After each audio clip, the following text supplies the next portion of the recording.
In cricket, there are stars and superstars, there are characters and there are gentlemen. Sometimes the two actually come together. You can have a superstar who's also a gentleman, and only if you're an opposition bowler you would fear this man. Otherwise, wonderful guy to talk to, great guy to be around, and a name, yes, we have never forgotten. Carlos Brathwaite, Ricky, good to see you. Thanks for having me, man.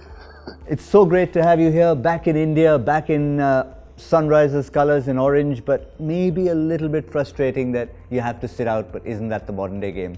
Yeah, it is. I guess it's one of the, I wouldn't really call it a drawback. You know, you always have to look at your positive.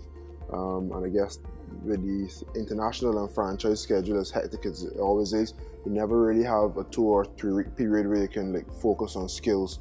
So well said. Obviously love to be out there playing and helping to contribute to some of the fantastic wins that we've been having. I saw it as a period where you can continue to work on my fitness, my strength, and you know, try to improve on my skill set being away from the game. So if you look at it negatively, then you get a bit frustrated.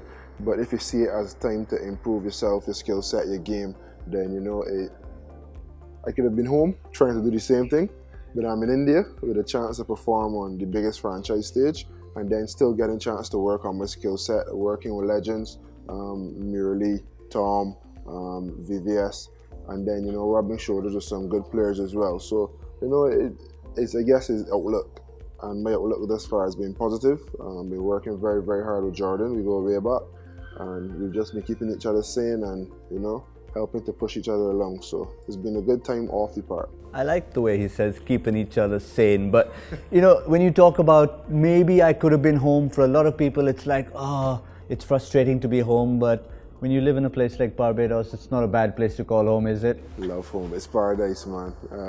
You know, I probably don't make as much of the beaches as I should, and then when you come overseas for 2 and 3 months, you really appreciate it when you're out of it. But yeah, it's no place like home. I never ever trade Barbados for anywhere. That's a naughty boy there, because I can tell you I was in the Caribbean Premier League. He was of course not playing for Barbados, but hey, I enjoyed more of your beaches than you did in that season. 13 days we had off in Barbados, and it is beautiful, I can tell you. I envy you. I probably don't remember the last day they had 13 days in Barbados on a stretch for at least 13 days off. But yeah, Barbados is beautiful. The whole Caribbean, obviously as you mentioned, CPL. St. Kitts is kind of my adopted second home now. Been there for the last 3 years, going on 4 at the end of this season. I'm really enjoying it there. And you know, each island has its own characteristics, its own culture, accent sometimes. So yeah, it's beautiful, man.